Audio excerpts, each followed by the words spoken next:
কুরবানির ঈদ আসলে সকালে মাংস, রাতে মাংস, দুপুরের মাংস, বিকেলে মাংস। মাংস খেতে কিন্তু বিরক্তকর লাগে। আর এই যে আমাদের নরসিংদীর খুবই একটা বিখ্যাত খাবার খারকান।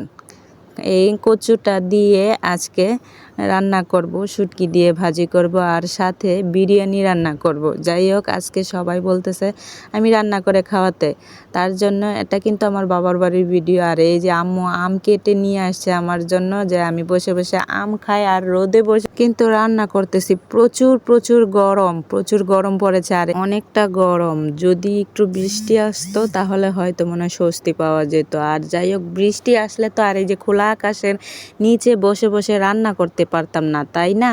যাই হোক, আমাদের বাড়িতে এসে আমি খোলা আকাশের নিচে রান্না করতে বসেছি, খুবই ভালো লাগতেছে।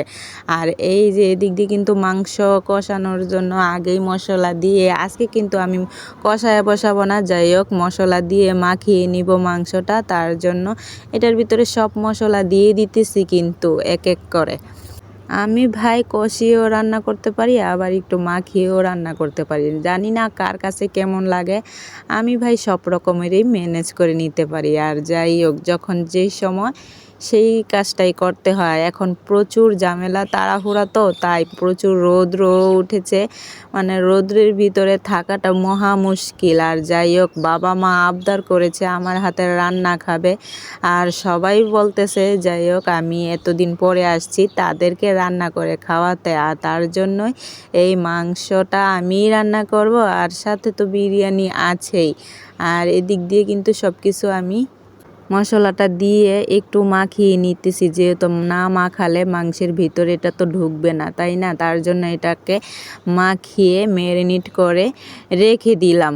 একটু পানিও দিয়ে দিলাম, হাত ধোয়ার যতটুকু পানি, যেহেতু এখন আমি বিরিয়ানিটা বসায় দিতেছি, যেহেতু প্রচুর গরম, প্রচুর গরম। আর রান্নাঘরের ভিতরে অবশ্যই চলা, কিন্তু আমার বাড়ি আসলে খোলা মনোরম পরিবেশে রান্না করতে খুবই ভালো লাগে। তার জন্য আম্মুকে বলেছি এই চুলাটা তুমি জ্বালায় দাও আর আমি এখানে রান্না করব। যাই হোক, অবশেষে আমি কিন্তু চোখে প্রচুর ধোঁয়া লেগেছে আর এই যে চোখ ফুলে গেছে, আর রোদ্রে আমি কিন্তু তাকাইতে পারতেছি না, প্রচুর গরম, প্রচুর গরম, অনেকটা রৌদ্র উঠেছে। আর এদিক দিয়ে প্রচুর রৌদ্রে উঠানে পাড়া দেওয়ার মতনই না। আর অবশেষে এই যে মাশাল্লাহ, আমার কিন্তু বিরিয়ানিটা হয়ে গেছে। কেমন হয়েছে বলুন? আর এদিক দিয়ে কিন্তু মাংস আমার কষানোর দিক থেকে উঠায়া খেতে খুবই ভালো লাগে। এই অভ্যাসটা কিন্তু আমার খুবই আগের থেকে, ছোটোবেলা থেকে। আর সাদিয়া বসে পড়েছে বিরিয়ানি খাওয়ার।